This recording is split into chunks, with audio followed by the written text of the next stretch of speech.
Thanksgiving is an interesting season because it's not much of a season. It's kind of a day that gets passed over. And yet Thanksgiving is something that could be a 365-day season. And that's what I want to talk about today. The summer after my first year of college, I worked as a counselor at a church camp for 5th and 6th graders. It seemed like it was my dream job, Kathy, and then not so much. So anyway, what I didn't know about this camp until I went to work there was that every week we got a new boss because a different pastor or a team of pastors arrived every week to direct the camp. Now, we counselors stayed the same, but our bosses changed. Some weeks were easier than others. And there was one week that went down that summer as the week that we counselors labeled as the week of forbidden fun. Now, we were a lively bunch of 20-somethings, 3 men, 3 women, and we were probably a little rambunctious, I would bet. But the second night of camp, the pastors called us in for a staff meeting to set us down and say, "You're having too much fun with the children." Now, this seems a little strange, right? But then they went on to explain their theology that they actually did not believe Christianity could be fun. Well, we had 3 of us on our way to seminary, so we were happy to debate theology. And we had a long conversation about whether Christianity could be fun. And ultimately, we did not convince these elderly pastors. They just held firm that Christianity could be filled with joy, but joy was not to be confused with fun. We continued to have fun, even though it was forbidden. But over the years, I've wondered, were they right? Were we right? Or were we both a little bit wrong? Because what we didn't know about each other was a lot. We'd met these pastors 24 hours earlier, as they had us. They probably didn't know that our head counselor, Joe, was struggling with his vocatio, having had a call to ministry, but really wanting to go to law school. They didn't know that Anne, another of our counselors, was suffering from a food disorder, and that before the end of that summer, it would devolve into an alcohol addiction and later a drug addiction.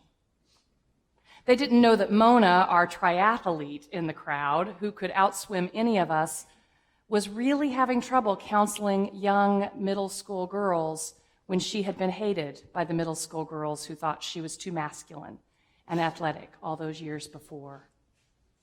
They didn't know that Mike, who galloped through our hikes full of life as he named every Latin term for a plant or a tree, was dreading going back to school to the business degree his father required him to pursue. We knew that the Christian journey wasn't always fun. But we found that fun and friendship and laughter along the way helped us to stay on that journey, to figure out our call, and to answer where God was leading. And the reason those pastors came to mind this week was because I've been looking at pictures of the Pilgrims, and I think these pastors were on the Mayflower. You know, I don't know if the Pilgrims laughed much. The pictures we have of them would say not. But they were human beings, right? I know, but I've been reading their writings, and I think about all those images that we carry around in our head. They were a very serious bunch. But even so, they did seem to know the importance of a big celebration after a long, arduous journey. Or at least they were willing to learn it from the Native American Wampanoags who invited them to celebrate surviving that first horrible winter on American soil. Now, that native tribe, like so many native tribes of our continent, had a long tradition of ritualizing gratitude, of giving thanks to God, and doing it regularly as a community in worship. And so after that tough winter, when both the Pilgrims and the Wampanoags were lucky to be alive, they invited those Pilgrims to celebrate. Let's have some fun. Let's express our joy to God. Our psalm today, Psalm 126, comes from a similar circumstance. The Israelites had escaped exile, but it had been a long, arduous exile. They had been enslaved by the Babylonian Empire, and they were returning home to destruction. and very few loved ones remaining behind. And yet they felt this call to sing of joy and laughter in the midst of all that sorrow and destruction. Even Viktor Frankl, he's a Holocaust survivor, who wrote in Man's Search for Meaning about one of his turning points coming when somebody told him a joke as they were marching in one of those forced marches toward a work camp.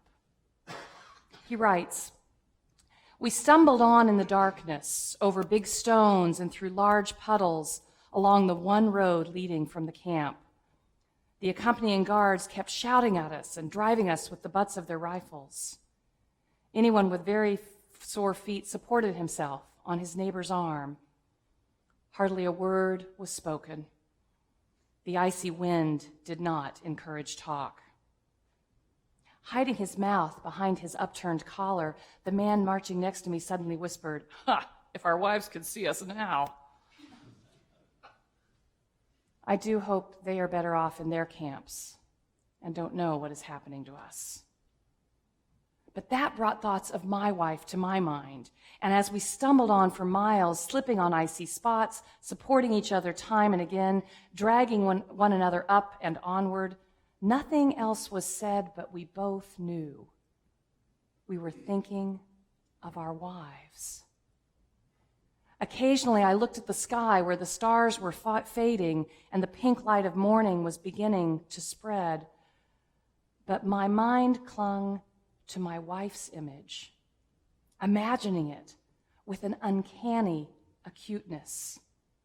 I heard her answering me, smiling, giving her frank and encouraging look. Real or not, her look was more luminous than the sun, which was beginning to rise. Because of a joke, Frankl remembered love. And remembering love, Frankl survived that march and even began to connect with his own sense of vocatio, his own sense of purpose for life. As Frankl continued his life at Auschwitz, he noted that he and his prisoners had to connect with something beyond the horrors of their daily life in order to survive, and he recognized that hope and purpose were those connectors that kept him alive. And so he began not only connecting with his sense of purpose, but helping others to do the same. He was trained as a marriage and family therapist. He held out hope even when despair was all around. And then when he returned home after the Holocaust to discover his loved ones had not survived, relief mingled with regret, and joy mingled with grief. And yet still he wrote of his experience with this central message that hope and purpose are what will help us survive times of trial and despair. It was that same sense of hope and purpose that had helped his ancient Israelite ancestors survive Babylonian enslavement, Egyptian enslavement, and continue to try to move forward to live their sense of purpose, that they were to be a unified people of God, a light to the nations.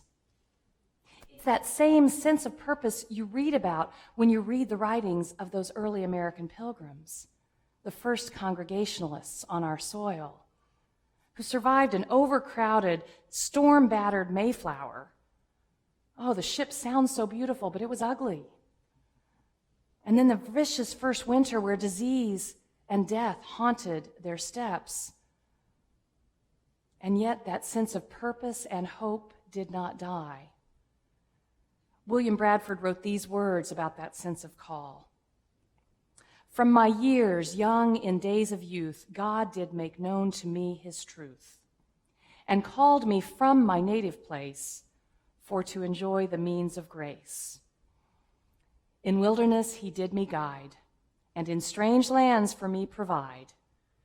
In fears and wants, through weal and woe, a pilgrim passed I to and fro." Because of this sense of purpose, they could find joy in their first successful harvest, even though many of those they loved could not enjoy the harvest with them. That joy mingled with grief was still joy and led to a time of thanksgiving because they had hope that a better tomorrow was ahead, that there was still purpose to be lived. Each of us here are walking a journey, some journeys much more difficult than others. Each of us has our own trials and tribulations, and yet somehow each of us here make covenants and commitments that help to guide our lives and live out our purpose. Some of you have committed to partners in marriage, others committed to children in baptism. Some of you have committed to employers with job contracts, others have committed to friends with promises. Each commitment we make is a chance to embrace hope, to embrace purpose. Each choice you make expresses a hope, because we don't know what tomorrow will bring. Making a commitment is a choice, but it's not just a choice to commit, it's a choice to hope. Some of you are afraid to make commitments, but you can make a different choice to hope. We can't change most of the circumstances of our lives, but we can choose how to embrace those circumstances.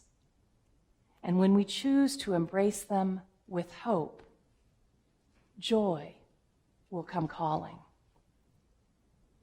When I think back on those camp counselors, I'm so grateful that we chose fun, whether it was right or not, because the fun we had together and the ways joy came calling through that fun and that laughter sustained us through our really difficult days.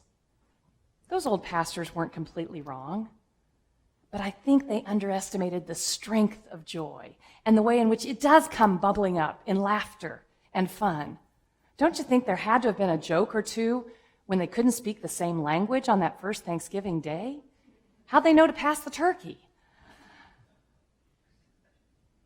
I don't know if those old pastors laughed much in their lives, but I do know that we young counselors are now old pastors and lawyers and doctors, and somehow joy has gotten us through. Anne just celebrated 25 years sober. Mike and Mona actually got married. Mike finished that business degree, but then went to work for the National Park Service, where he manages and has a forestry degree. And Joe answered his call as a lawyer and serves faithfully amongst the poorest of the poor. Our lives haven't always been easy. They certainly haven't been perfect, but they have been filled with joy. The joy of living our purpose and the joy of being blessed along the way with loving friendships to support us, God's grace to lift us, and hope to sustain us through the troubled times. And that is enough to be thankful for. Amen.